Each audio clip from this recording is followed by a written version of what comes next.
Audio video के रूप में सुपर कैसेट टी सीरीज की ओर से आप लोगन के बीच में ई कैसेट जात बा जौना ऑडियो वीडियो के कैसेट के गीत में मुकाबला के रूप में गीता त्यागी सामने बैठल है।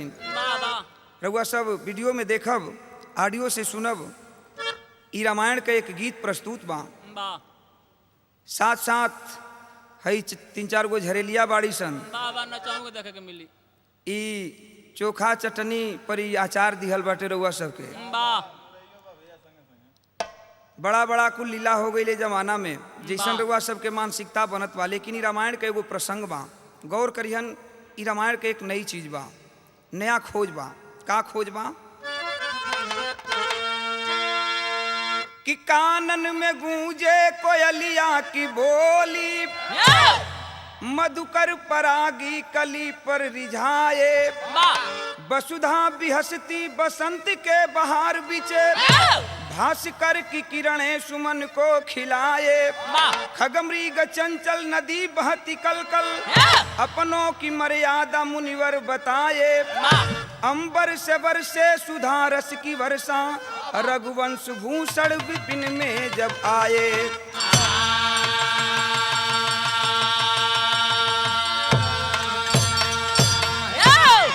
एक लाइन क्लासिकल गजल बा। का गजल का लाइन बा मास्टर?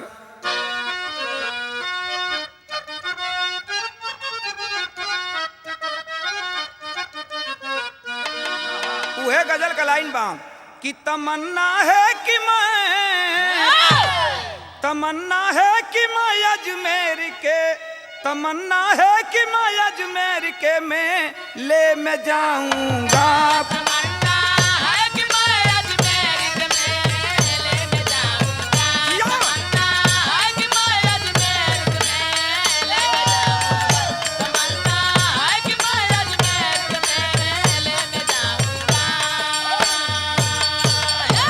तमन्ना है कि मैं अजमेर के मेले में जाऊंगा, अजमेर के मेले में जाऊंगा।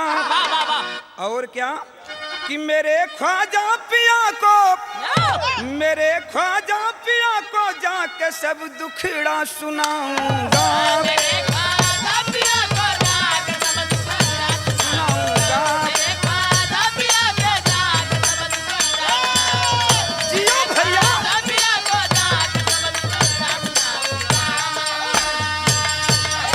गाना का भाव दिहल बा, कहनाम बा। का कहनाम बा? कि बहारे झूम के नाचे, बहारे झूम के नाचे, विपिन की वादियां हंसती, विपिन की वादियां हंसती।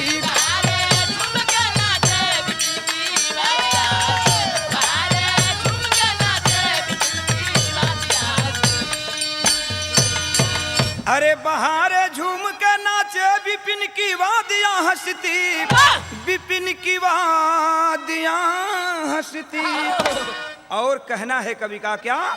कि सलिल सरिता किनारे, सलिल सरिता किनारे बस गई श्री राम की बस्ती।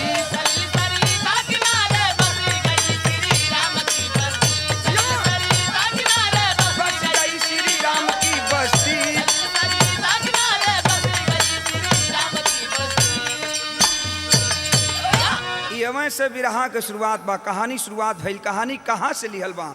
एक एक लाइन पर तनी गौर करिहन। ई कहानी कब कबा, कहाँ से रामायण में उठावल गई? कवि जी लिखलन है का?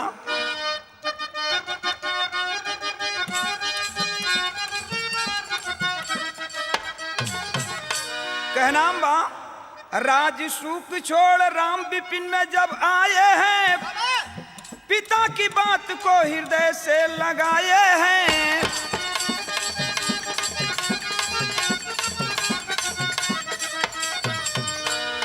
पंचवटी में पर्णकुटी बनाए हैं, जोगी के भेष के अलख को जगाए हैं।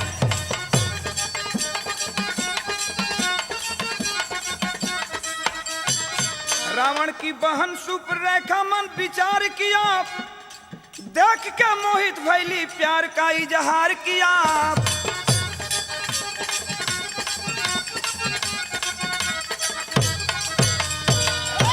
तनी बात समझला। कहानी वही समय से लिहल बा जेवना समय मर्यादा पुरुषोत्तम राम, छोट भाई लक्ष्मण, साथ में जनक नंदनी सीता के लेके पहुँचलन हाँ पंचवटी में। पंचवटी में कुटिया गिरौलन, कुटिया बनौलन। पंचवटी में 14 वर्ष के वनवास खातिर गईल बाड़न। आज वही समय जब कुछ दिन गुजरल बा, पंचवटी में एक दिन के बात बा, एगो घटना घटल। वही रावण की जो बहन सुपनेखा है आई है। आज जब आई है शौक श्रृंगार कई के देखलन है, भगवान लक्ष्मण से एगो बात कहलन। का कहलन है?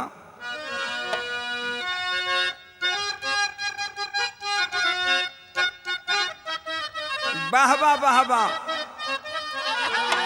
उहे गीतिया का लाइन बाप कि अरे ये कर रहनिया देखी अब जीवा जाला जोरी, बोकावा बोलत नहीं खे, बोकावा बोलत नहीं खे, के तनो दिखाई हरियारी, बोकावा बोलत नहीं खे, के तनो दिखाई हरियारी, मुहवा खोलत नहीं खे।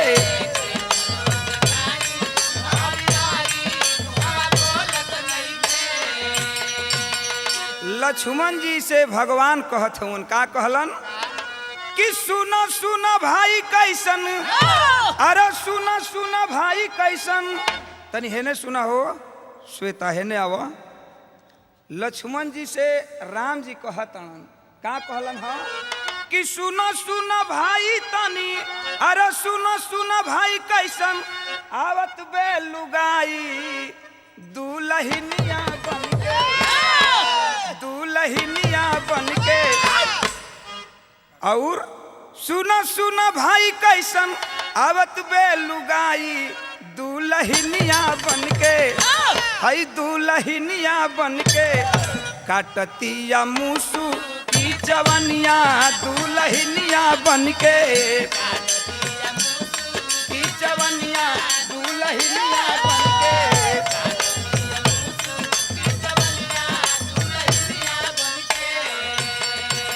कहे सुपनेखिया कैला हमारा से शादी,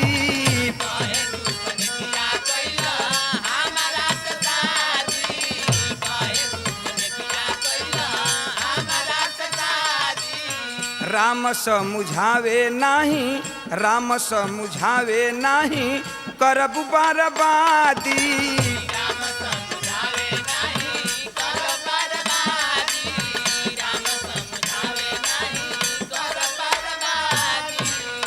आई के भगवान से सुपनेखिया कहलस रावण के बहन के हमरा से बियाह कल।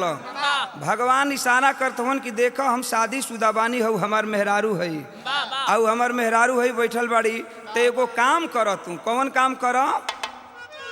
कि भाई से मिलिला नहीं, अरे भाई से मिलिला नहीं, राखब दूसर कन्या दुल्हनिया बनके, अरे दुल्हनिया बनके, काटतिया मूसू की जवनिया दुल्हनिया बनके।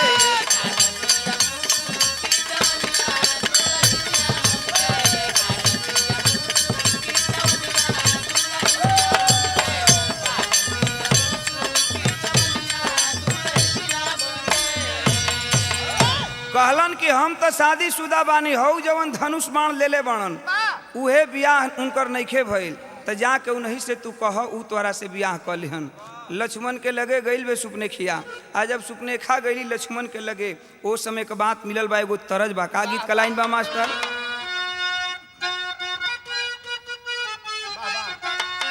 उहे गीत का लाइन बा जवन लइकवा कुल गावत तड़न। का गावत तड़न? कि प्यार कइल पाप नहीं होला रे फूले शरीफ, प्यार कइल पाप नहीं होला रे फूले शरीफ, प्यार कइल पाप नहीं होला रे फूले शरीफ, अरे प्यार कइल पाप नहीं होला रे फूले शरीफ, मनवा में कइला विचार, राधिका जी काहे कइली प्यार कुंवर कन्हैया से, सीता जी काहे कइली प्यार राम रघुरैया से, पार्वती काहे कइली प्यार विष पियवैया से, हम तो कहब तू कल प्यार कौन गवैया से, हम तो कहब तू कइल प्यार कौन गवैया से।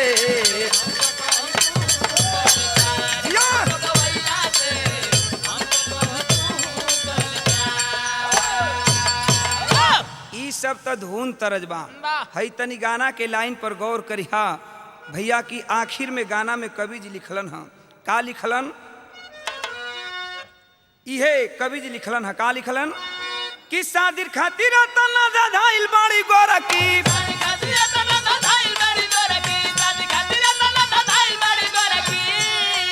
अरे शादी खातिर तना दाधाइल बाड़ी गोरा की घूमी घूमी खोजली भता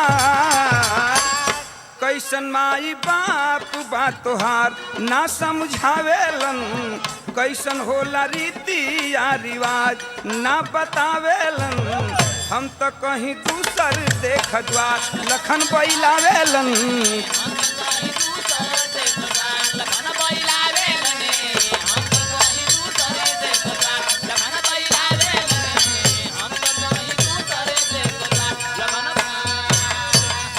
भगवान के छोड़ के सुपनेखा अब गईली लक्ष्मण के लगे आ जब लक्ष्मण के गईली तो लक्ष्मण जी कहलन कि का तोहरा कहे के ये रिवाज बा तहार माई बाबू कैसन बाड़न तो के कुछ सिखौले नहीं खन हमनी के पराया स्त्री पराया मर्द के साथ कहीं बर्ताव ना कोनो करेला तो तू जा हमहू शादीशुदा बानी जब इतना सुन ले वे सुपनेखिया तो अपन रूप बदल लिहलस कैलस का रूपवा बदल के गोरी बात कहे डांटी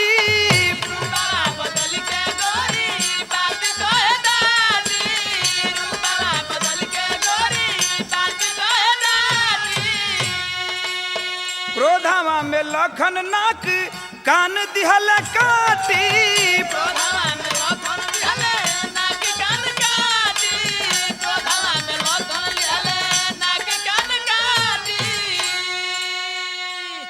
रावण सजा का पूरा भेदवा बतावली अरे रावण सजा का पूरा भेदवा बतावली क्रोधवा में भइले अंगार कैसन माई बाप बा तोहार ना समझावेलन कैसन होला रीति या रिवाज ना बतावेलन हम तो कहीं दूसर देखा लखन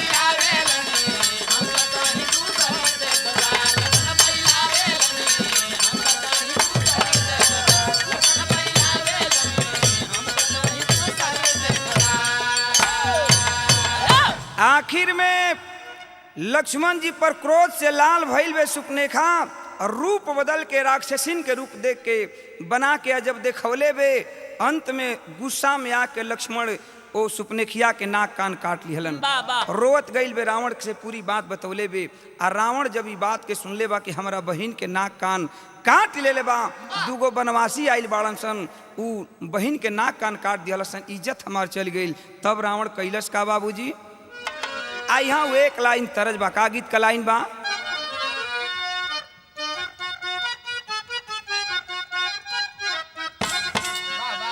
उहे गीत का लाइन बा कोनो लड़की ऐठा चलत बे कोनो लड़का देखले बा कहले बा का कहले बा कि देख हई चश्मा वाली अरे ऐठा तावतिया हई ऐठा तावतिया अरे ऐठा तावतिया हमारा लागता हमारा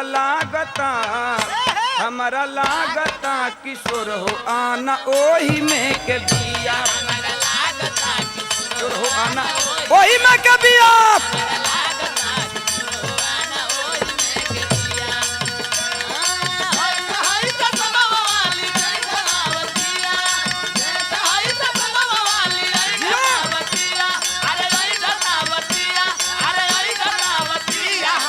लागता हमारा लागता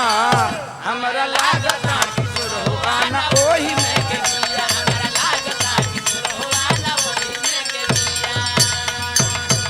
रावण गुस्सा में पागल हो जाता है आज रावण विचार कैले बा का कहले बा कि हई देखा जोगियन के अरे मन बढ़ल बाटे अरे मन बढ़ल बाटे अब मन बढ़ल बाटे हमरे घर के इज्जतिया मटिया मेट कैले बाटे हमरे घर के इज्जतिया मटिया में कैले बाटे हमरे घर के इज्जतिया मटिया में कैले बाटे हमरे घर के इज्जतिया मटिया में कैले बाटे क्रोधावा में रावण गईले मारिच के समानवा।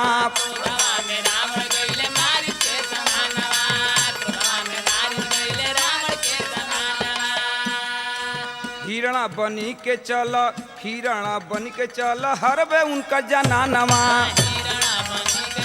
हरबे जनानवा। अरे आपस में मिलजुल के सेट कैले बाटे, अरे सेट कैले बाटे, अब सेट कैले बाटे हमरे घर के, हमरे घर के, हमरे घर के इज्जतिया मटिया मेट कैले बाटे।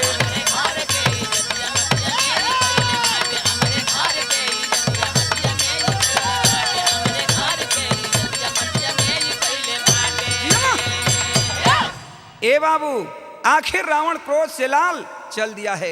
आज जब रावण क्रोध से लाल होके चलल बा, सोचले बा कि आज कोनो काम करब। गइल बाटे मारिच के पास, अब मारिच से कहलस कि तू हिरण के भेष धरा, हिरण के भेष धरा।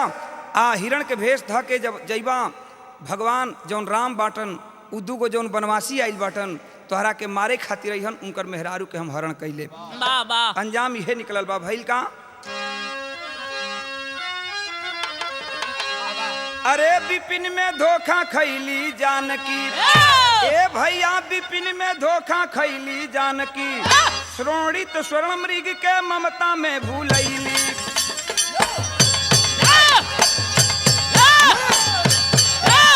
उहे तरज कलाइन बा।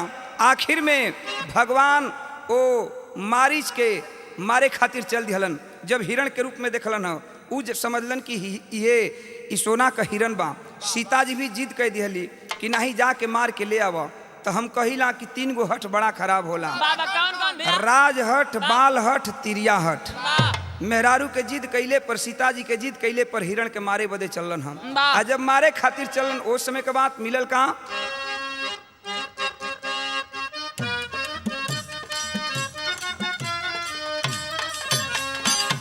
आजकल के ऐसा फैशन हो गइल बा, 90% के मेहरारू लैकिन के खाली आधे अंग तो पाई रहता, आधा अंग उघारे रहताटे। एगो लइका देखले बा, कहले बा का कहले बा कि सुनी हुजूर नइखे लइकन के गलती, सुनी हुजूर नइखे लइकन के गलती, इहो मिजाज गड़बड़ावेली।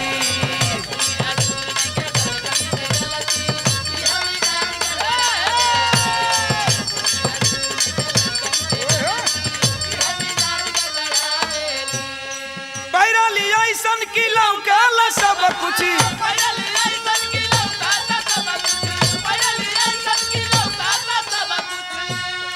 पैराली ऐसन की लौकाला सब कुछ, ठेहुन से ऊपर देखावेली। सुनी हुजूर नइखे लइकन के गलती, इहो मिजाज गड़बड़ावेली। सुनी हुजूर नइखे लइकन के गलती,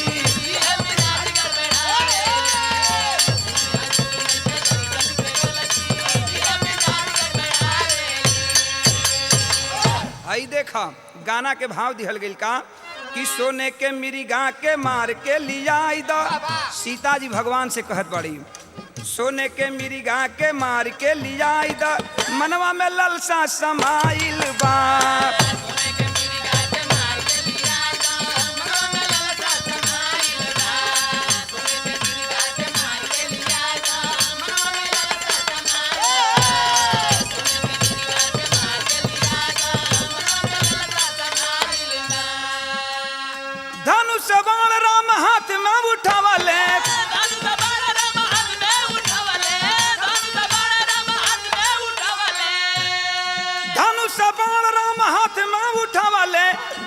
सावक पराइल बा, सोने के मिर्गा के मार के लिया दा, मनवा में ललसा समाइल बा।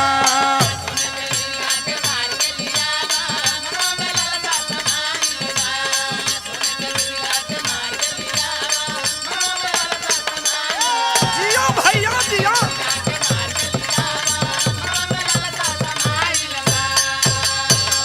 अरे बनवा के लगते मारिच गिरी गईले,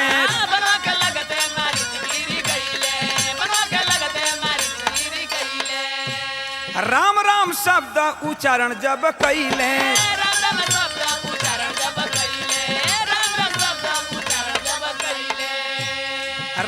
राम शब्द उच्चारण जब कैले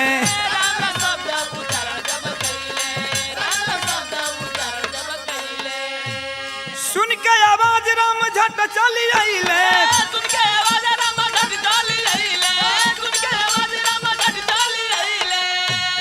सुन के आवाज राम झट चली आइले धई के चरण घिघियाइल बा सोने के मिर्गा के मार के लिया मनवा में ललसा समाइल बा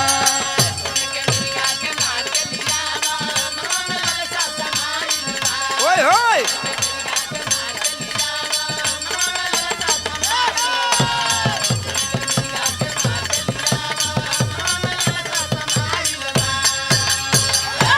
समझला हो गुड्डू रंगीला भैया तो इतने बात मिलल बा रामायण में। आखिर में देखा तोरो है मन झरेलियन के देख के कुल कई किस्म के हो जात हुई, लेकिन देखा आखिर में भगवान गैलन मारे खातिर। रामायण के प्रसंग में ही बतावल गईल कि जब मारे खातिर गैलन मरलन है बाण, आ जब बाण मरलन वो समय जौन मिरिक बा मारिच जौन मिरिक के रूप बनल बाटे उ जब बाण लागल बता हाय राम कहले बा। भगवान के शंका हो गई कि रे ई कहीं कौनो हमरे आदमी त ना मरा गई। आखिर भगवान कैलन का भैया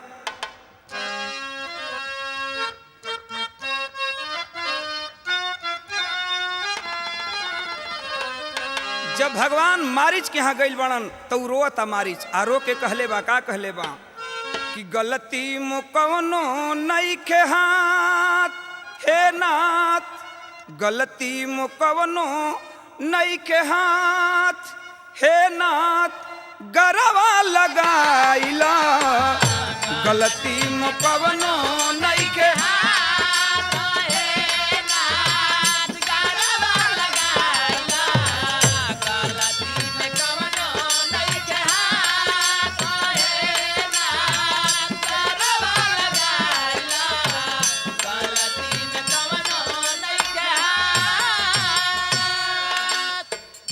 मारिच रो रो बतावत बा रावण के कहाला में पाप कई दिहाली, रावण के कहाला में पाप कई दिहाली, रावण के कहाला में पाप कई दिहाली।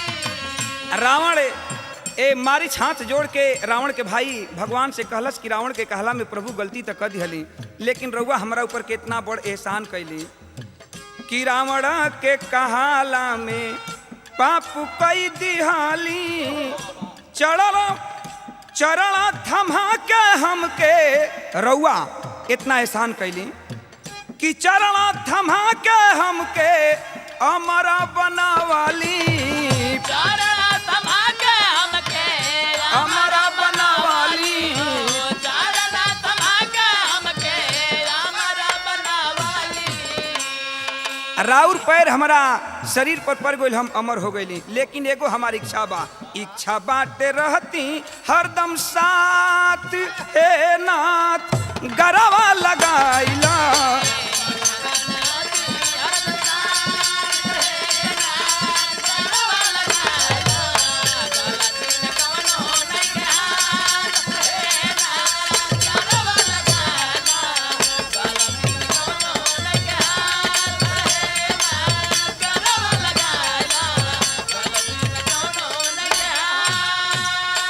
आखिर में बतावल गई। देखें बाबू ई नई चीज बिरहा में का बा, रामायण के नई चीज खोज बा तो का खोज बा इतने के अंदर पूरा रामायण का निचोड़ ई लिखल गई। भइल का अल्लाह के लाइन में कवि जी बतौलन है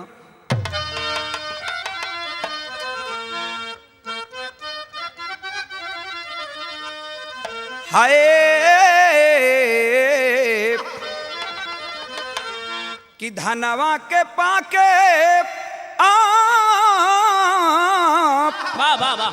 धनवा के पाके जस गरीब हरा साला भैया, अरे चनवा के पाके जैसे हर से रे चकोरी, वैसे हर से मारिच पाके प्रभु के चरनिया दादा, देखे अभयदान राम कई दिहल विभूरी, बनवा से फेंकले समंदर में उनकर लसिया बाबू। घरवा में जैसा हई धरवा में जैसा तेरा तू बाटे रे पहाड़ी। धरवा में जैसा तेरा तू बाटे रे पहाड़ी। उगे घास पात भैली सृष्टि के रचनवा बाबू। हई मनवा मही का लिहल घरवा रे बनाई। जगहो में पूजा पाठ होवेला बखरिया दादा। सुंदर नगरिया बसल सब ही हर साई जिया। आज वही भगवान इहे रामायण का नई खोज बा कि उहे भगवान आज जवन बा अपनी बाण से मारीच की लाश को उठाए और ले जा करके बाबूजी समंदर में फेंक दिए। आज जब फेंकलन हाँ उ मारीच के लाश बहत जात बा, जैसे मालूम पड़त बा कि पहाड़ बहत बा। धीरे धीरे कुछ दिन बीतल, वो पहाड़ रूपी मारीच के लाश पर घास पात जामल। वो करोले कुछ दिन बीतल, वहाँ लोग रहे लगलन घर द्वार बना के। आज उ जगह एगो नाम से प्रसिद्ध भइल बा एक कलयुग में। उ कौन सा जगह बा बाबू? अरे अमर भइले मारीच छोड़ राक्षस के भेसवा। अमर भइले मारीच छोड़ राक्षस के भेसवा। आज कलयुग में भइल बा मारीसस देसवा।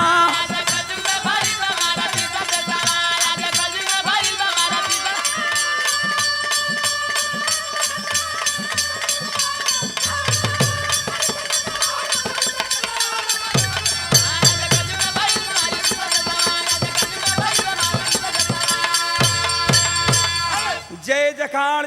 वही आज बाबू कलयुग में वही जो है मारीच के नाम पर मारीसस देश बना है, जो कि इंडिया से हट करके एक अलग देश है। आज भी वहाँ भोजपुरी भाषी लोग रहते हैं। जय जखाड़ गुरु जद्दू लौटन की लहरे फुलवारी। कथन करे कभी गंगा सागर मितवा की तैयारी। अरे विपिन में धोखा खैली जानकी। ओपी गंगा सागर सारद राह बतवली। विपिन में धोखा खैली